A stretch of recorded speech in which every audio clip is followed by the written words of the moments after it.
Hello friends, SK career academy में आपका स्वागत है। आज हम पढ़ेंगे क्लास 12 की फिजिक्स, इसका चैप्टर नंबर 1 जिसका नाम है विद्युत आवेश और क्षेत्र। तो सबसे पहले इसके बारे में जानेंगे।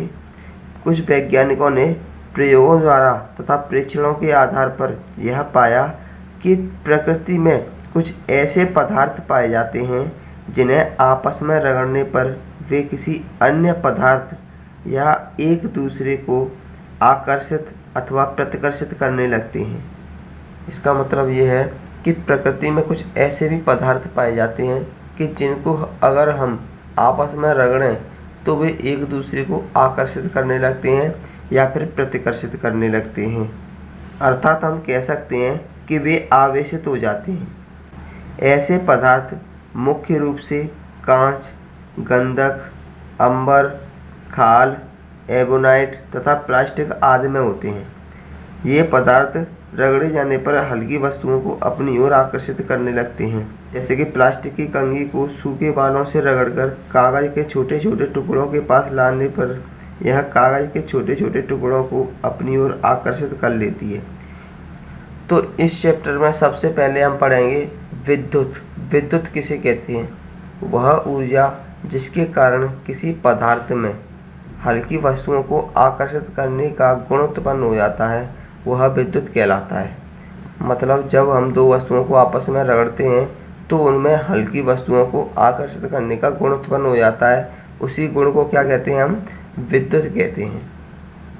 अब देखेंगे विद्युन्मय किसे कहते हैं।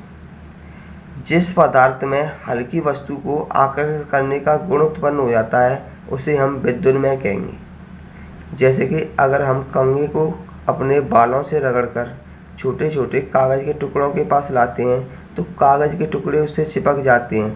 तो किस पदार्थ को रगड़ रहे हैं? कंघी को। तो कंघा क्या हो गया? विद्युन्मय हो गया। क्लियर? यानी कि जिस पदार्थ को हम रगड़ते हैं वही पदार्थ विद्युन्मय कहलाता है। अब देखेंगे स्थिर विद्युत की।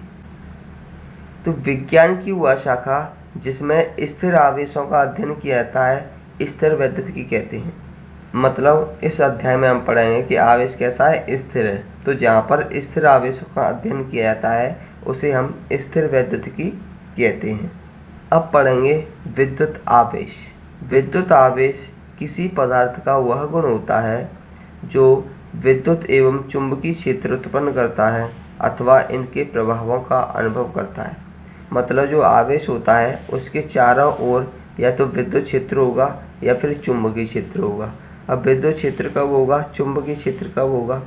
जब विद्युत आवेश स्थिर होता है तो उसके चारों ओर विद्युत क्षेत्र होता है।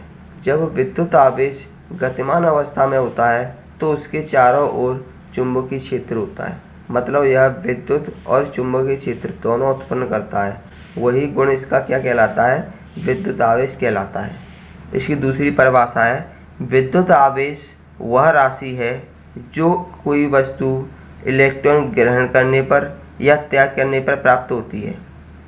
मतलब विद्युत आवेश एक ऐसी राशि होती है जो अगर कोई वस्तु इलेक्ट्रॉन ग्रहण कर ले तब भी प्राप्त हो जाएगी या फिर कोई वस्तु इलेक्ट्रॉन त्याग दे तब भी प्राप्त हो जाएगी। मतलब दोनों अवस्था में ही, चाहे वो ग्रहण करे या त्याग करे, दोनों अवस्था में आवेश उत्पन्न हो जाता है। इसे Q से प्रदर्शित करते हैं। विद्युत आवेश एक अदिश राशि है। इसका मात्रक कूलम होता है। इसका फॉर्मूला होता है Q बराबर प्लस माइनस NE, जहाँ N इलेक्ट्रॉनों की संख्या है, E इलेक्ट्रॉन पर आवेश है जिसका मान होता है 1.6 इंटू 10⁻⁻⁹ कूलम। अब देखेंगे हम आवेश के प्रकार। अब तक हम जानते थे कि विलियम गिलबर्ट ने बताया था कि अगर हम दो वस्तुओं को आपस में रगड़ेंगे तो आवेश प्राप्त होता है, लेकिन कैसा होता है और क्यों होता है ये हमें बताया था अमेरिकी वैज्ञानिक बेंजामिन फ्रैंकलिन ने। ये बताया था कि आवेश दो प्रकार का होता है, नंबर 1 धनावेश और नंबर 2 ऋणावेश। किसने बताया था? बेंजामिन फ्रैंकलिन ने। और ये कैसे उत्पन्न होता है आइए देखते हैं। हम जानते हैं कि Na के पास परमाणु क्रमांक कितना होता है? 11 और Cl के पास कितना होता है? 17। क्लियर? तो इसने बताया कि किसी भी वस्तु पर जितने प्रोटॉन होते हैं उतने ही इलेक्ट्रॉन होते हैं। क्लियर। तो इसने इन दोनों वस्तुओं को आपस में घर्षण कराया। सबसे पहले बताया कि जितने इलेक्ट्रॉन इसके बाहरी कक्षा में चक्कर लगाते हैं उतने ही प्रोटॉन इसके नाभिक में उपस्थित होते हैं। इसमें कितने हैं? 11। इसमें कितने हैं? प्लस के 17। क्यों प्लस के क्यों है? क्योंकि प्रोटॉन हमेशा पॉजिटिव होता है। प्रोटॉन कैसा होता है? पॉजिटिव होता है। और इलेक्ट्रॉन कैसा होता है? नेगेटिव होता है। क्लियर। अब इसका इलेक्ट्रॉनिक विन्यास बनाया तो क्या हुआ कि पहली कक्षा में कितने इलेक्ट्रॉन होंगे? 2 इलेक्ट्रॉन। दूसरी कक्षा में कितने इलेक्ट्रॉन होंगे? 8 इलेक्ट्रॉन। तीसरी कक्षा में कितने इलेक्ट्रॉन होंगे? 1 इलेक्ट्रॉन। क्लियर। इसी प्रकार इसका बनाया तो पहली कक्षा में कितने इलेक्ट्रॉन होंगे? 2 इलेक्ट्रॉन। दूसरी कक्षा में कितने होंगे? 8 इलेक्ट्रॉन। तीसरी कक्षा में कितने इलेक्ट्रॉन होंगे? 7 इलेक्ट्रॉन। क्लियर। अब इन दोनों वस्तुओं को अपनी अपनी कक्षा पूरी करने के लिए इसे 7 इलेक्ट्रॉन की ज़रूरत है और इसे 1 इलेक्ट्रॉन की ज़रूरत है। इन दोनों वस्तुओं का घर्षण कराया तो हीट उत्पन्न हुई। हीट उत्पन्न होने के कारण क्या हुआ कि इसमें से 1 इलेक्ट्रॉन निकलकर यहाँ पर चला गया दूसरी वस्तु पे। तो यहाँ पर हमने पाया कि इलेक्ट्रॉन कितने थे? 11। प्रोटॉन कितने थे? 11। अब यहाँ से इलेक्ट्रॉन यानी कि माइनस का चला गया तो यहाँ पर इलेक्ट्रॉन कितने बचे? 10। यहाँ पर इलेक्ट्रॉन कितने हो गए? 18। 17 थे पहले और प्रोटॉन कितने हैं? प्रोटॉन 17 के 17 ही हैं। क्लियर। अब यहाँ पर देखेंगे इलेक्ट्रॉनों की संख्या ज़्यादा है या प्रोटॉनों की संख्या ज़्यादा है, तो देखेंगे इलेक्ट्रॉनों की संख्या कितनी है? इलेक्ट्रॉनों की संख्या है 10। प्रोटॉनों की संख्या कितनी है? 11। यानी कि प्रोटॉनों की संख्या ज़्यादा है, यानी कि प्लस की संख्या ज़्यादा है, इसीलिए इस पर प्लस आवेश आ जाता है। अब यहाँ पर देखेंगे इलेक्ट्रॉनों की संख्या ज़्यादा है या प्रोटॉनों की संख्या ज़्यादा है, तो यहाँ पर देखेंगे कि इलेक्ट्रॉनों की संख्या ज़्यादा है यानी कि 18 है, इसीलिए इस पर माइनस आवेश आ जाता है। यानी कि जहाँ पर इलेक्ट्रॉन की कमी हो जाती है, यहाँ से इलेक्ट्रॉन गया है तो यहाँ पर इलेक्ट्रॉन की कमी हो गई, वहाँ पर धनावेश आ जाता है।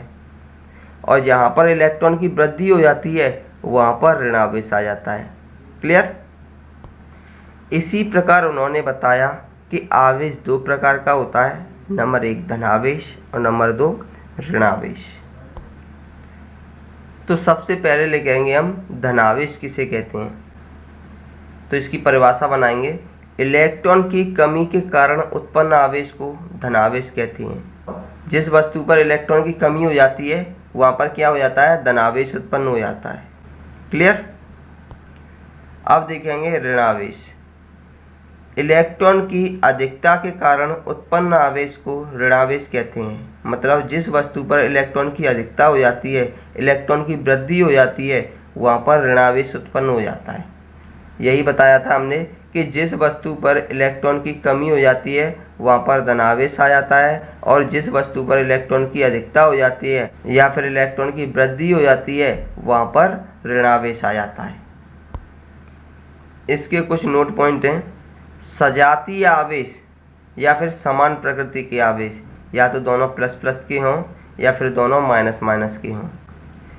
सजातीय आवेश अथवा समान प्रकृति के आवेश एक दूसरे को प्रतिकर्षित करते हैं, मतलब दूर दूर भागते हैं।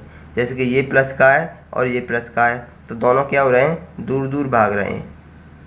ये भी माइनस का है और ये भी माइनस का है, ये भी क्या कर रहे हैं? दूर दूर भाग रहे हैं। और दूसरा पॉइंट देखा उन्होंने कि विजातीय आवेश अथवा विपरीत प्रकृति के आवेश, जिसमें एक प्लस का हो और दूसरा माइनस का हो, एक दूसरे को आकर्षित करते हैं।